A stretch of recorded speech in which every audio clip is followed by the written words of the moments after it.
புளிப்பில்லாத அப்பத்திற்கு வேதம் கொடுக்கும் இன்னொரு பெயர் சிறுமையின் அப்பம்.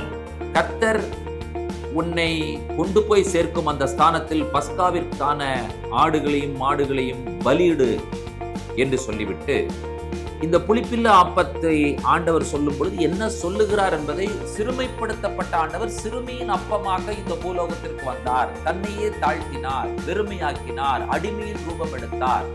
இவைகள் எல்லாம் நமக்கு எதை புரிய வைக்கிறது என்று சொன்னார்,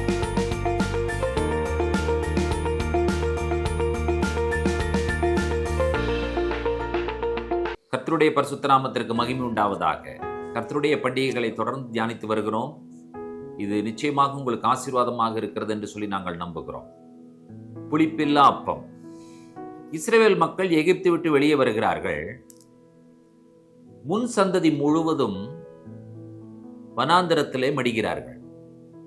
பின் சந்ததி கானானுக்குள் நுழைவதற்கு முன்பாக மோவாப் தேசத்திலே அவர்கள் காணப்படும் பொழுது 3 மாதங்கள் அவர்கள் கர்த்தரால் மோசேயின் மூலமாக கொடுக்கப்பட்ட 2வது பிரமாணத்திற்கு பெயர் உபாகமம், டியூட்ரானமி. இந்த உபாகமத்தின் புஸ்தகத்திலே திரும்பவுமாக பஸ்காவை பற்றி 16ஆம் அதிகாரத்திலே தெளிவாக சொல்லுகிறார். கர்த்தர் சொல்லுகிறார், ஆபிப் மாதத்தை கவனித்து அதை பார்த்து அந்த ஆபிப் மாதம் வந்த உடனே நீ பஸ்காவை ஆசரித்து விடு. ஏனென்று சொன்னால் அந்த ஆபிப் மாதத்தான் கர்த்தர் உன்னை எகிப்து தேசத்திலிருந்து புறப்பட பண்ணினார். கர்த்தர் உன்னை கொண்டு போய் சேர்க்கும் அந்த ஸ்தானத்தில் பஸ்காவிற்கான ஆடுகளையும் மாடுகளையும் பலியிடு என்று சொல்லிவிட்டு இந்த புளிப்பில்லா அப்பத்தை ஆண்டவர் சொல்லும் பொழுது என்ன சொல்லுகிறார் என்பதை உபாகமம் 16:3 நாம் வாசிக்கிறோம். நீ எகிப்து தேசத்திலிருந்து புறப்பட்ட நாளை நீ உயிரோடு இருக்கும் நாளெல்லாம் நினைக்கும்படி பஸ்கா பலியுடனே புளிப்புள்ள அப்பம் புசியாமல் சிறுமையின் அப்பமாகிய புளிப்பில்லாத அப்பங்களை 7 நாள் வரைக்கும் புசிக்க கடவாய். நீ தீவிரமாய் எகிப்து தேசத்திலிருந்து புறப்பட்டபடியினால் இப்படி செய்ய வேண்டும். புளிப்பில்லாத அப்பத்திற்கு வேதம் கொடுக்கும் இன்னொரு பெயர் சிறுமையின் அப்பம், பிரெட் ஆஃப் அஃப்ளிக்ஷன் என்று சொல்லி சொல்லப்பட்டிருக்கிறது. இது சிறுமியின் அப்பம் என்று சொல்லப்படுவதற்கு காரணம் என்ன என்று கேட்டால், இது எந்த டேஸ்டும் இருக்காது. சாப்பிட்டால் அதில் புளிப்பு இருக்காது, உப்பு இருக்காது, எந்த ஒரு சுவையும் இல்லாமல் காணப்படக்கூடிய அப்பமாய் இருக்கிறபடியினால இந்த அப்பத்திற்கு சிறுமியின் அப்பம் என்று பெயர். இந்த சிறுமியின் அப்பம் அல்லது இந்த புளிப்பில்லாத அப்பம் பல்வேறு பெயர்களிலே வேதாகமத்திலே இடம்பெறுகிறதை நீங்கள் கவனிக்கலாம். அது எங்கெங்கெல்லாம் என்னென்ன பெயர்களில் வருகிறது என்பதை கவனியுங்கள். அந்த பெயர்களில் வருகிற அப்பம் எல்லாமே புளிப்பில்லாத அப்பம் தான். முதலாவதாக 1 ராஜாக்கள் 22ஆம் அதிகாரத்தினுடைய 27வது வசனத்தில் இந்த அப்பத்திற்கு இன்னொரு பெயர் கொடுக்கப்படுகிறது. இவனை சிறைச்சாலையிலே வைத்து நான் சமாதானத்தோടെ வருமளவும் இவனுக்கு இடுக்கத்தின் அப்பத்தையும் இடுக்கத்தின் தண்ணீரையும் சாப்பிடக் கொடுங்கள் என்று ராஜா சொன்னார் என்று சொல்லுங்கள் என்றான். பிரெட் ஆஃப் அஃப்ளிக்ஷன், இடுக்கத்தின் அப்பம் என்று சொல்லி ராஜாக்களின் புஸ்தகத்திலே இந்த அப்பத்திற்கு பெயர் கொடுக்கப்படுகிறது. ஓசியா தீர்க்கதரிசன புஸ்தகத்தின் 9ஆம் அதிகாரம் 4வது வசனத்தில் இந்த புளிப்பில்லாத அப்பத்திற்கு இன்னொரு பெயர் கொடுக்கப்படுகிறதை நீங்கள் கவனிக்கிறீர்கள்.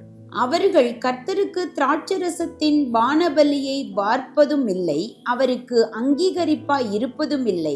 அவருடைய பலிகள் அவர்களுக்கு துக்கம் கொண்டாடுகிறவர்களின் அப்பத்தை போல இருக்கும். அதை புசிக்கிற யாவரும் தீட்டுப்படுவார்கள். அவர்களுடைய அப்பம் அவர்களுக்கே யாகும், அது கர்த்தருடைய ஆலயத்தில் வருவதில்லை. துக்கம் கொண்டாடுகிறவர்களின் அப்பம், பிரெட் ஆஃப் மோர்னர்ஸ் என்று சொல்லி ஆங்கிலத்தில் சொல்லப்பட்டிருக்கிறது. இந்த அப்பத்திற்கு, இந்த புளிப்பில்லாத அப்பத்திற்கு, மாட்சாவிற்கு இன்னொரு பெயரும் ஏசாயா தீர்க்கதரிசியின் புஸ்தகம் 30ஆம் அதிகாரம் 20வது வசனத்தில் சொல்லப்பட்டிருக்கிறது. ஆண்டவர் உங்களுக்கு துன்பத்தின் அப்பத்தையும் உபத்திரவத்தின் தண்ணீரையும் கொடுத்தாலும் உன் போதகர்கள் இனி ஒருபோதும் மறைந்திருக்க மாட்டார்கள். உன் கண்கள் உன் போதகர்களை காணும். அதாவது இதெல்லாம் அவர்கள் எப்படி புரிந்து கொள்ளுகிறார்கள் என்று சொன்னால், ஆவிக்குரிய ரீதியிலே துன்பம் வருகிறது என்று சொல்லி சொன்னாலும் அந்த அப்பம் என்று சொல்லும் பொழுது அவர்களுக்கு உடனடியாக ஞாபகத்துக்கு வருவது இந்த மாட்சா, அன்லீவன் பிரெட், புளிப்பில்லாத அப்பம் தான் அவர்களுக்கு ஞாபகத்திற்கு வரும். இப்பொழுது நாம் என்ன புரிந்திருக்கிறோம் என்று சொல்லி கேட்டால், ஆண்டவர் சிறுமைப்படுத்தப்பட்டார். அந்த சிறுமைப்படுத்தப்பட்ட ஆண்டவர் சிறுமியின் அப்பமாக இந்த பூலோகத்திற்கு வந்தார். தன்னையே தாழ்த்தினார், வெறுமையாக்கினார், அடிமையின் ரூபம் எடுத்தார். இவைகள் எல்லாம் நமக்கு எதை புரிய வைக்கிறது என்று சொன்னால், ஆண்டவராய் இயேசு கிறிஸ்து புளிப்பில்லாத அப்பம், பாவம் இல்லை. ஆண்டவராய் இயேசு கிறிஸ்து தன்னைத்தான் வெறுத்து அடிமையின் ரூபம் எடுத்து மனுஷ சாயலானார் என்கிறதான விஷயங்களை நீங்கள் எதோடு ஒப்பிடலாம் என்று சொன்னால், ஆண்டவர் பாவமில்லாத அப்பம் மட்டுமல்ல, ஆண்டவர் சிறுமையின் அப்பமாகவும் இந்த பூலோகத்திற்கு இறங்கி வந்தார் என்பதை நாம் புரிந்திருக்கிறோம். தன்னைத்தான் வெறுத்து அடிமையின் ரூபம் எடுத்து தன்னை சிறுமைப்படுத்தி, அதாவது அண்ட சராசரங்களை உருவாக்கின நம்முடைய இரட்சகராக இயேசு கிறிஸ்து தன்னை சிறுமைப்படுத்தினார் என்கிறதான விஷயத்தை பெரிய அளவில் நாம் ஏதோ காரியத்தை சொல்லி புரிய வைக்க வேண்டும் என்கிற அவசியம் இல்லை. ஒரு தாயின் கர்ப்பத்திற்குள்ளாக தன்னை அடக்கி கொண்டார் என்பதே அவர் எவ்வாறு தன்னை சிறுமைப்படுத்திக் கொண்டார் என்பது புரியும். எவ்வளவு பெரிய விஷயம் என்பதை யோசித்து பாருங்கள். ஒரு கருவறைக்குள்ளாக, கர்ப்பத்திற்குள்ளாக 9 மாதங்கள் அண்ட சராசரங்களை உருவாக்கின சிருஷ்டிகர், சர்வ வல்லமை உள்ளவர், அந்த கர்ப்பத்திற்குள்ளே தன்னை சிறுமைப்படுத்தி அடக்கி கொண்டார் என்று சொன்னால், ஏன் என்கிற கேள்விக்கு பதில் என்ன?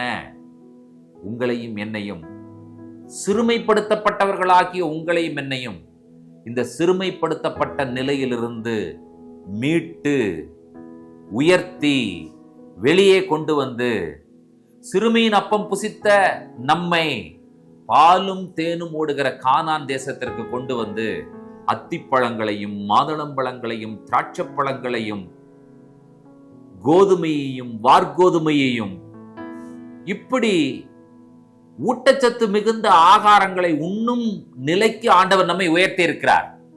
So dates, figs, honey, pomegranates, grapes, யோசித்து பாருங்கள். அது பாலும் தேனும் ஓடுகிற தேசம்.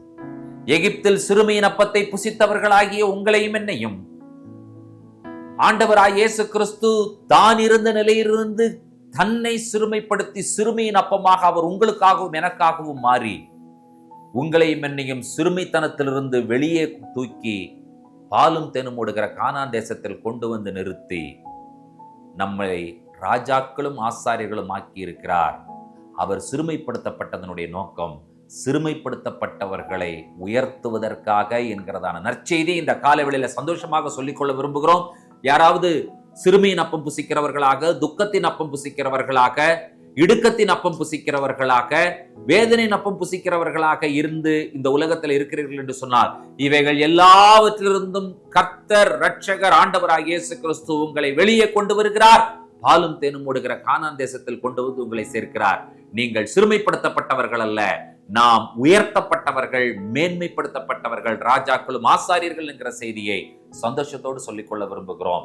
வாருங்கள், இணைந்து ஆண்டவரிடத்திலே ஆண்டவருக்கு மகிமையும் துதிகளையும் ஸ்தோத்திரங்களையும் சொல்லுவோம்.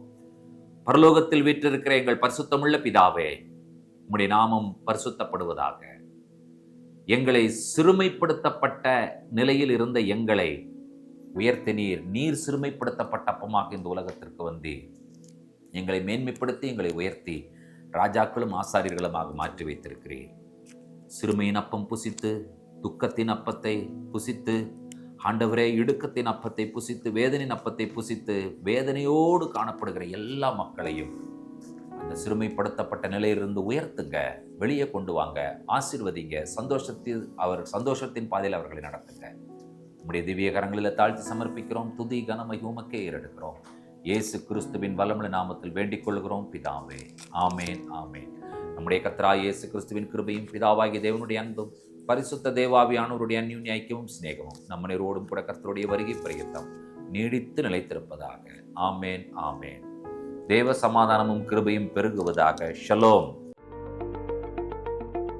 அதற்குள்ளாக 2 பண்டிகைகளும் அடக்கம். எந்த 2 பண்டிகைகள்? பஸ்காவும் முதற்கனிகளும்.